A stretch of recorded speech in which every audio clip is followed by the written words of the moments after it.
நாம் ஒரு நோக்கத்திற்காக இந்த சபையிலே இருக்கிறோம். இந்த சபையானது கர்த்தருடைய மாபெரும் வரலாறுக்குள்ளாக இருக்கிறது.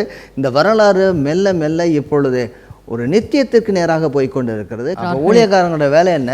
கர்த்தருடைய வேலை சுகமளிப்பது, சுகம் கொடுப்பது, பிணியாளிகளை நீக்குவது. ஊழியக்காரருடைய வேலை என்ன? ஜெபிப்பது. அதுக்கடுத்து என்ன செய்யுது? முழு தைரியத்தோடு சுவிசேஷத்தை சொல்லணும். சுவிசேஷம் இல்லாத சுகமளிக்கும் கூட்டங்களும் அல்லது அற்புத கூட்டங்களும் இவையெல்லாம் ஏதோ ஒரு மேஜிக்காக தான் முடியும். சுவிசேஷம் வந்தால் தான் அது சுவிசேஷ கூட்டமாகும். மோசே அவர்களுக்குள்ள இளைப்பாறுதலை கொண்டு போக முடியல, யோசுவாவும் கொண்டு போக முடியல, இயேசுவானவர் கொண்டு வந்திருக்கிறாரு. அது இன்னும் இதுவாகல, இனிமே வரப்போகிற பூரணமான இந்த இளைப்பாறுதலுக்குள்ள நம்ம போக போகிறோம். இயேசுவை கொடுத்து ஜீவாதிபதினு சொல்கிறாங்க. அவர் கிறிஸ்துவன்னு சொல்ல, அவரை அவருடைய தெய்வத்துவத்தையே சொல்கிறாங்க. இயேசுவானவர் என்னெல்லாம் சொன்னாருங்கிறது நமக்கு எப்படி தெரியுது? இந்த அப்போஸ்தலர்கள் பேசுனதுலேருந்து தெரியுது. இதைத்தான் அவர் சொல்லியிருக்கிறார்.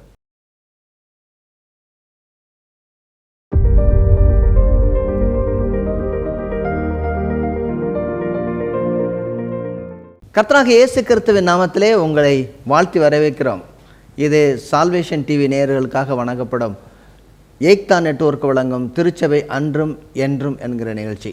இந்த நிகழ்ச்சியிலே நாம் ஒரு மாபெரும் வரலாறை குறித்து பார்த்து கொண்டு வருகிறோம். இது அநேக நேரங்களில் கர்த்தர் நமக்காக என்ன செய்தார் என்பதை நாம் கிரகிக்க முடியாத அளவிற்கு ஒரு பெரிய வரலாறாக இருக்கிறது. இந்த வரலாறுக்குள்ளாக, இந்த மாபெரும் வரலாறுக்குள்ளாக நீங்களும் நானும் இன்று சபையாக இருக்கிறோம்.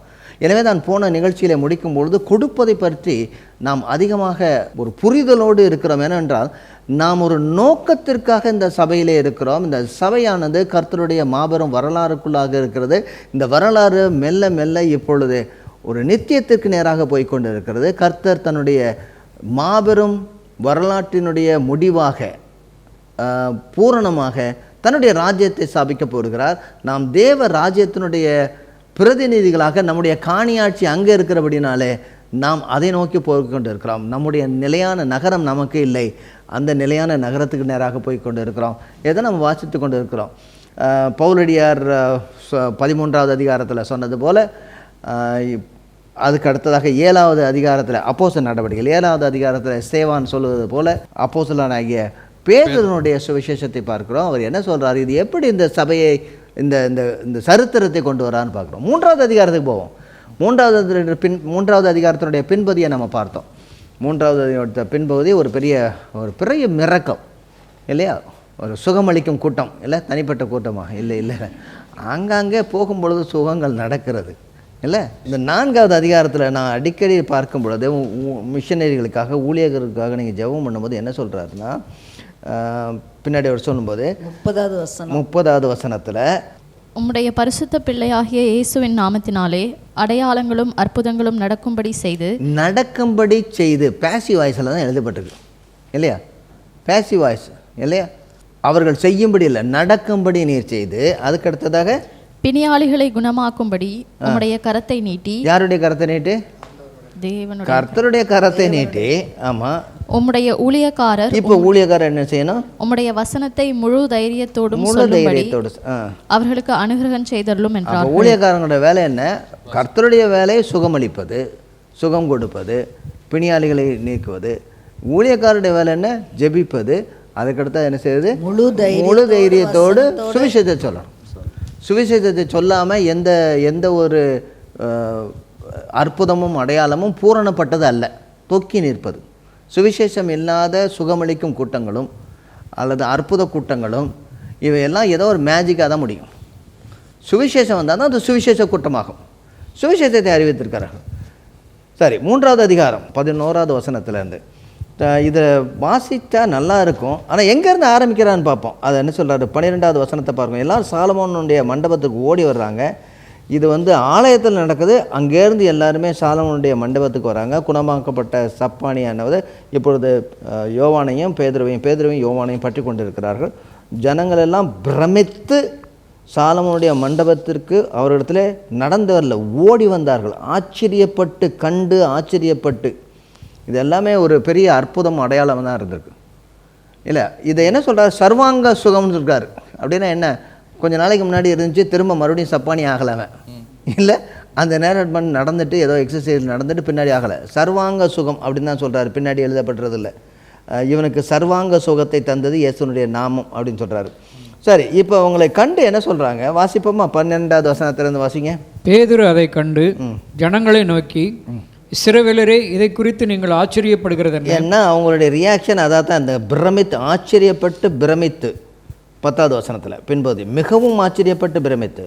இப்போ என்ன சொல்கிறாங்க? இதை பற்றி நீங்கள் ஆச்சரியப்படுறத என்னையா இருக்குது அப்படின்னு ஆரம்பிக்கிறாங்க. அதுக்கு அடுத்ததாக, நாங்கள் எங்கள் சுயசக்தியினாலாவது எங்கள் சுய பக்தியினாலாவது இவனை நடக்க பண்ணினோம் என்று நீங்கள் எங்களை நோக்கி பார்க்கிறது என்ன? எங்கள்கிட்ட ஓடி வர்றதுக்கு என்னையா அர்த்தம் இருக்குது? ஒன்றுமே கிடையாது. கேசட்டை வாங்க, நீங்கள் சுகம் வாங்கலாம் சொல்லலை. இல்லை, நீங்கள் எங்கள் சபைக்கு வாங்க, உங்களுக்கு சுகம் கிடைக்கணும்னு சொல்லலை. நாங்கள் உங்களுக்காக ஃபாஸ்டிங் இருந்து ஜெபம் பண்ணுவோம் 4 பேர், இதெல்லாம் சொல்லலை. அவங்க எங்களுடைய சக்தியினாலோ எங்களுடைய சுயசக்தியினாலோ சுயபக்தியினாலோ இல்லை, சுவிசேஷத்தினாலே ஆகன்னு சொல்கிறாங்க. ஓகே, என்ன சொல்கிறாங்க? நோக்கி பார்க்கறது என்ன? எங்கேருந்து ஆரம்பிக்கிறாரு? ஆபிரகாம்லேருந்து ஆரம்பிக்கிறார். என்ன ஆபிரகாம், ஈசாக்கு, யாக்கோபு என்பவர்களுடைய தேவனாகிய நம்முடைய பிதாக்களின் தேவன் தம்முடைய பிள்ளையாகிய இந்த பிள்ளைங்கிறதுக்கு நம்ம 2 மொழிபெயர்ப்பு, அதாவது 2 அர்த்தம் சொன்னோம். என்னென்ன அர்த்தம் சொன்னோம்? பிள்ளைங்கிறதுக்கு என்னது? தாசன்ங்கிறது சொன்னோம். அதாவது உம்முடைய தாசன் ஆகிய, அந்த தாசன் வரும்போது நம்ம உடனடியாக எங்கே போக வேண்டியது இருக்குது? பாடுபடும் தாசனுடைய பாடல்களுக்கு போகிறது. பிள்ளைன்னு சொல்லும்போது நம்ம எங்கே போக வேண்டியது இருக்குது? குமாரன், நேசகுமாரன். நீர் என்னுடைய நேசகுமாரன், இவரில் நான் பிரியமாக இருக்கிறேன். முந்தைய ஏற்பாட்டுடைய வசனங்கள் அங்கே குறிக்கப்பட்டிருக்குன்னு சொன்னோம். சங்கீதத்தினுடைய புத்தகம் 2வது சங்கீதம். அது என்ன சங்கீதம் நம்ம பார்த்தோம்? மேசியாவுடைய சங்கீதம். குறிப்பாக என்ன சங்கீதம் நம்ம பார்த்தோம் அது முன்னாடியே?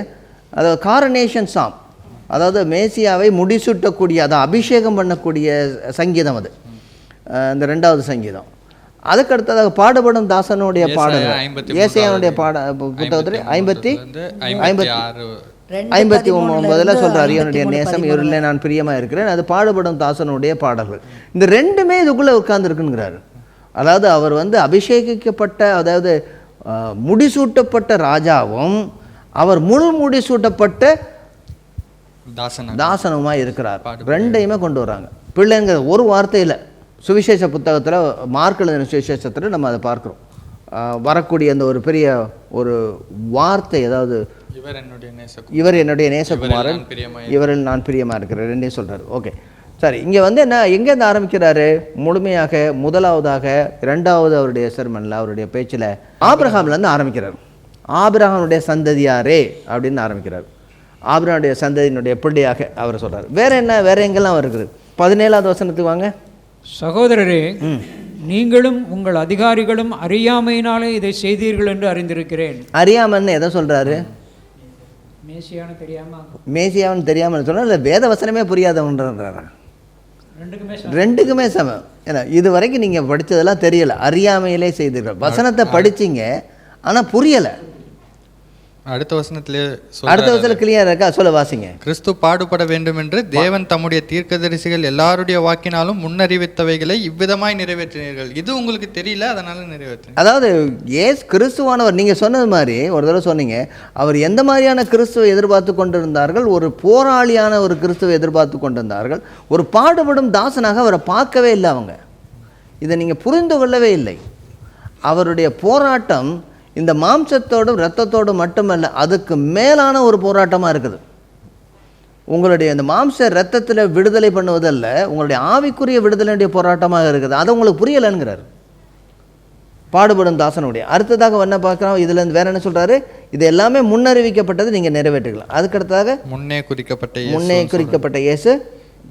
வாசுங்க, முன்னே குறிக்கப்பட்ட 20வது வசனம் வாசிங்க. 20வது வசனம். உங்கள் பாவங்கள் நிவர்த்தி செய்யப்படும் பொருட்டு நீங்கள் மனம் திரும்பி குணப்படுங்கள். உலக தோற்றம் முதல் தேவன் தம்முடைய பரிசுத்த தீர்க்கதரிசிகள் எல்லாருடைய வாக்கினாலும் உரைத்தவைகள் எல்லாம் நிறைவேறி தீருங்காலங்கள் வருமளவும் பரலோகம் அவரை ஏற்றுக்கொள்ள வேண்டும். அப்போ திரும்ப அவர் வரப்போதே அவர் சொல்கிறார். இதுக்கு முன்பதாக நினைக்கிறேன், ஆனபடியினாலே 19வது வசனத்தையும் சேர்த்து நம்ம வசிச்சானால, ஆனபடியினாலே கர்த்தருடைய சன்னிதானத்திலிருந்து இளைப்பாறுதலின் காலங்கள் வரும்படிக்கும் முன்னே குறிக்கப்பட்ட இயேசு கிறிஸ்துவை அவர் உங்களிடத்தில் அனுப்பும்படிக்கும். அவர் இப்போ சொல்லும் பொழுது என்ன சொல்றார்? கிறிஸ்துவை அனுப்பும்படிக்கும் சொல்லல, இயேசு கிறிஸ்துவை உங்களிடத்தில் அனுப்பும்படிக்கும். அவர் மரித்தது தெரிஞ்சிருச்சு, அவர் உயிரோடு எழுந்தது தெரிஞ்சிருக்கு, அவர் திரும்ப வரப்போவதையும் சொல்கிறாங்க. இப்போ இந்த பகுதியில் எல்லாம் எங்கே சொல்லப்பட்டிருக்குன்னா, இது மாபெரும் வரலாற்றுக்குள்ளே ஈடுபட்டிருக்குங்கிறாரு. இப்போ இந்த இடத்துல கொண்டு வரும்போது என்ன சொல்கிறாரு, இப்போ எல்லா தீர்க்கதரிசியையும் நீங்கள் ஏற்றுக்கொள்ளவில்லை, நீங்கள் கொஞ்சமாவது யாரை ஏற்றுக்கொள்வீர்கள்? மோசையை ஏற்றுக்கொள்வீர்கள். ஏன் இதை சொல்கிறாருன்னா, எதுக்காக சொல்கிறாரு? நான் ஏன் சொல்லணும்? மோசையை குறித்து ஏன் இங்கே சொல்ல வர்றாரு? மோசையை போல இன்னொரு தீர்க்கதரிசியை எழுப்ப பண்ணுவேன். ஆமாம், அது 22வது வசனத்தில் வருது. செவி கொடுங்கள். வாசிச்சிருவோமே அதை. மோசே பிதாக்களை நோக்கி, உங்கள் தேவனாய கர்த்தர் என்னைப் போல ஒரு தீர்க்கதரிசியை உங்களுக்காக உங்கள் சகோதரர்களிலிருந்து எழும்ப பண்ணுவார். அவர் உங்களுக்கு சொல்லும் எல்லாவற்றிலும் அவருக்கு செவி கொடுப்பீர்களாக. இது எங்கே எழுதப்பட்டிருக்குது? உபாகமம். எங்க? உபாகமத்துடைய புத்தகம் 18வது அதிகாரம் 18வது அதிகாரம் 18 19. ஆமாம், 15 முதல் 19 வசனத்துக்குள்ளே இது எழுதப்பட்டிருக்குது. உபாகமத்தினுடைய புத்தகம் நம்ம இன்னுமே படிக்கும்போது உபாகமத்தினுடைய புத்தகம் 30வது அதிகாரத்தில் என்ன சொல்கிறாங்க, என்ன சொல்லப்பட்டிருக்கு? நீங்கள் நிச்சயமாக எல்லாவற்றையும் கைவிடுவீர்கள், கொடுக்கப்பட்டிருக்க எல்லா கற்பனைகளையும் நீங்கள் ஏற்றுக்கொள்ள மாட்டீங்க. ஏன்னா உங்களுக்கு எழுதப்பட்டிருக்கிற அந்த கற்பனைகள் கட்டளைகள் எல்லாமே எதில் கற்பனைகள் எழுதப்பட்டிருக்கிறது. இன்னும் இருதயத்தில் விருத்த சேதனம் உங்களுக்கு இல்லை. ஆனால் ஒருவர் வருவார், அது ஒரு புதிய ஒரு நியமமாக இருக்கும், இருதயத்தில் எழுதப்படும், பரிசுத்த ஆவியானாலும் வரக்கூடும். அப்போ யார் அதை கொண்டு வருவா? புதிதாக ஒரு தீர்க்கதரிசி என்னை போல வருவார். 18வது இடத்துல சொல்கிறாங்க, அவருடைய பேச்சை கேளாதவன் அறுப்புண்டு போவான் இல்லை? இதை அவர் சொல்கிறார். இதை நம்ம இந்த வரலாற்றில் நம்ம பார்க்க போகிறோம். வரலாற்றுடைய முக்கியமான ஒரு நிகழ்ச்சியாக இருக்குது. அதுக்கடுத்த 24வது வசனம் சாமுவேல் தீர்க்கதரிசியை பற்றி சொல்கிறார். ஏன் சாமுவேல் தீர்க்கதரிசியை பற்றி சொல்லணும்? 2 சாமுவேல் புத்தகத்தில் தான் என்ன வரப்போகுது? தாவீதுடைய சந்ததியில் வரப்போகுது. அங்கேயும் இந்த ஸ்டோரி வரப்போகுது. இப்போ மோசேயிலுடைய ஸ்டோரி அங்கே ஒரு முக்கியமாக இருக்குது. அது இப்போ நீங்கள் ஒவ்வொரு பகுதியாக நம்ம பார்ப்போம். முதல்ல ஆரம்பிக்கும் போது எங்கேருந்து ஆரம்பிக்கிறாரு? ஆபிரகாம். அப்போ ஆபிரகாமனுடைய ஸ்டோரியை நம்ம பார்க்கணும். அதற்கடுத்ததாக மோசையை சொல்கிறார். அப்போ யாருடைய ஸ்டோரியை பார்க்க வேண்டியது இருக்குது? மோசை எழுதின புத்தகத்தை பார்க்கணும். அதுக்கடுத்ததாக எங்கே வர்றாரு? சாமுவேல் வர்றாரு. 2 சாமுவேல் வரும்போது என்ன நம்ம யாரை பறித்து பார்க்க வேண்டியதாக இருக்குது? தாவீதை குறித்து பார்க்க வேண்டியதாக இருக்குது. அப்போ தாவீதனுடைய முக்கியம் இருக்கும். அதற்கு அடுத்ததாக அவர் முடிக்கும்போது என்ன சொல்கிறாரு? 25 26 வசனம். தீர்க்கதரிசிகள் பேசிய அனைத்தையும் நீங்கள் பெற்றீர்கள், அதைப் போலவே தேவன் உங்கள் முன்னோரோடு செய்த உடன்படிக்கையும் நீங்கள் பெற்றீர்கள். தேவன் உங்கள் தந்தையாகிய ஆபிரகாமிடம், உன் தலைமுறையினரால் உலகின் ஒவ்வொரு தேசமும் ஆசீர்வதிக்கப்படும் என்று கூறினார். தேவன் தனது விசேஷ ஊழியரை அனுப்பியுள்ளார். தேவன் அவரை முதலாவதாக உங்களிடம் அனுப்பினார். உங்களை ஆசீர்வதிப்பதற்கு தேவன் இயேசுவை அனுப்பினார். நீங்கள் ஒவ்வொருவரும் தீய செயல்களை செய்கிறதிலிருந்து உங்களை திருப்புவதன் மூலம் தேவன் இதை செய்கிறார் என்றார். நம்ம வழக்கமாக உள்ளதை வாசித்து பாருங்க. அதோடு சேர்ந்து, நீங்கள் அந்த தீர்க்கதரிசிகளுக்கு புத்திரராய் இருக்கிறீர்கள், உன் சந்ததியினாலே பூமியில் உள்ள வம்சங்கள் எல்லாம் ஆசீர்வதிக்கப்படும் என்று தேவன் ஆபிரகாமுக்கு சொல்லி நம்முடைய முன்னோர்களோட பண்ணின உடன்படிக்கைக்கும் புத்திரராய் இருக்கிறீர்கள். இது எங்க சொல்லி இருக்கிறாரு? ஆதியாகமம் 12வது அதிகாரம் 1 முதல் 3 வசனங்கள், அல்லது ஆதியாகமம் 12வது அதிகாரத்திலேருந்து கடைசி அதிகாரம் வரைக்கும், அந்த அவருடைய இந்த 50வது அதிகாரம் வரைக்கும் முழுவதுமாக அது கொண்டு வந்துட்டார். முழுவதுமாக கொண்டு வர்றாரு. இப்போ எங்கேருந்து ஆரம்பித்து எங்கே போயிட்டார் இவர்? இல்லை, கொஞ்சம் கவனிச்சிங்களா?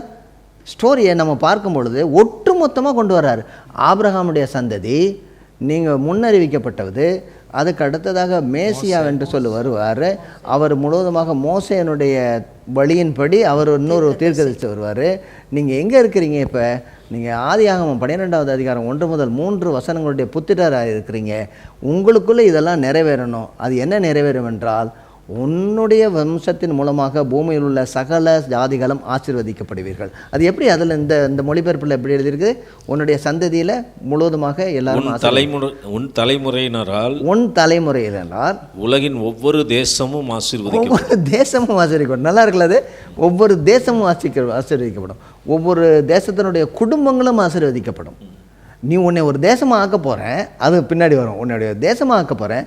உன்னுடைய தேசம் முழுவதுமாக இந்த சரித்திரத்துக்குள்ளாக இருந்து எல்லா தேசங்களையும் நீங்கள் ஆசீர்வதிக்க போகிறீர்கள். இப்போ சரித்திரம், மாபெரும் சரித்திரத்துக்குள்ளாக எல்லா தேசத்தினுடைய சரித்திரமும் உள்ளடங்குகிறது. இந்த சுவிசேஷத்துக்குள்ளே எங்கே வருது? ஏதோ இது கிறிஸ்தவங்களுக்கு மட்டும், கிறிஸ்தவங்களுடைய பாரம்பரியம் மட்டும் அப்படின்னு இல்லை. எல்லா தலைமுறைகளையும் எல்லா தேசங்களையும் நீங்கள் ஆசீர்வதிக்க போகிறீர்கள். இது எங்கே நிறைவேறுகிறது என்றால் இயேசு கிறிஸ்துவுக்குள் நிறைவேறுது. இன்று எங்கே நிறைவேறுகிறது என்றால் இந்த நம்முடைய சபையின் மூலமாக நிறைவேறுகிறது. இதை நம்ம பார்க்க போகிறோம். ரொம்ப ரொம்ப அழகாக இருக்கும். அதாவது யாத்திராகம புத்தகத்தினுடைய 19வது அதிகாரம் 1 முதல் 6 வசனங்களையும் 20வது அதிகாரத்திலையும் அவர் கொடுக்கக்கூடிய கற்பனைகள், கட்டளைகள், அவர் அழைத்திருப்பது, அவர்களுக்கு கொடுத்திருக்கக்கூடிய ஒரு வாக்குத்தத்தம், நேர்த்தியாக அவர்களுக்கு கொடுத்திருக்க வாக்குத்தத்தம் என்றுமே மாறாதது. அதே வாக்குத்தத்தங்களை பேதுரு 1 பேதுரு 2வது அதிகாரத்தில் நமக்கும் சபைக்கும் இந்த வாக்குத்தத்தங்கள் கொடுக்கப்பட்டிருக்கு அப்படின்னு, இதே இதில் தான் நீங்களும் வரீங்க அப்படின்னு நீங்களும் இதே, ஆமாம், இதே இதில் வந்து நீங்களும் ஒட்ட வைக்கப்பட்ட நீங்கள் இருக்கிறீங்க, உங்களுக்கு இதே வாக்குத்தத்தம் கொடுக்கப்பட்டிருக்குது. ஏதோ திடீர்னு கிறிஸ்தவன் ஆகலை, ஞானஸ்தானத்தினால பொண்ணு கிடைக்குதுன்னு ஞானஸ்தானத்தினால நீ கிறிஸ்தவன் ஆகலை, அல்லது சுகம் கிடைச்சிச்சின்னு அந்த இதனால ஞானஸ்தானம் நீ பெற்று வரலை. எங்கே நீ ஒட்ட வைக்கப்பட்டிருக்கிறாய்? இங்கே ஒட்ட வைக்கப்பட்டிருக்கிறான்னு அங்கே நம்ம கொண்டு வரணும். இதில் கொண்டு வந்திருந்தோம்னா என்ன நடந்திருக்கும்? இப்போ வந்து இவர் கொண்டு வந்துரும்போது முழுவதுமாக இந்த ஸ்டோரியில் அப்படியே ஒரு என்ன சொல்கிறது, ஒட்டுமொத்த வரலாறுலேயும் ஆங்காங்கே ஒரு பஞ்ச் பண்ணி கொண்டு வர்றாரு. இது ஏன் முக்கியமானதுன்னு நினைக்கிறீங்க? இது இவர் இப்படி சொல்லியிருக்கணும். அவர் சுகப்படுத்தினதுலேருந்து ஆரம்பித்து அதிலே முடிச்சிருக்கலாம். ஒரு சுகமளிக்கும் கூட்டத்தோட முடிச்சிருக்கலாமா? இது எதுக்கு இவ்வளோ ஸ்டோரி அவளை சொல்லணும்? ஏன் சொல்லணும்? இதில் உள்ளதில் முக்கியமாக நான் அடுத்தது நான் கொண்டு வரேன். இது வந்து முழுவதுமாக எபிரேய மக்களுக்கு கொடுக்கப்பட்டிருந்தாலும் அநேக எபிரேய மக்கள் அங்கே இருந்தவர்கள் யாருன்னா கிரேக்க கலாச்சாரத்தை பின்பற்றினவர்கள், யூத பாஷையே தெரியாதவர்கள். கிரேக்க பாஷையில் தான் அவங்க பேசிகிட்டு இருந்தாங்க. கிரேக்க மொழியில் அந்த செப்டூஜியன் தான் படிச்சிருப்பாங்க. அவங்கள்ட்ட இருந்த வேதாகம் என்ன? செப்டூஜியன். இது ஏன் முக்கியமாக நம்ம கருதிருக்க வேண்டும்?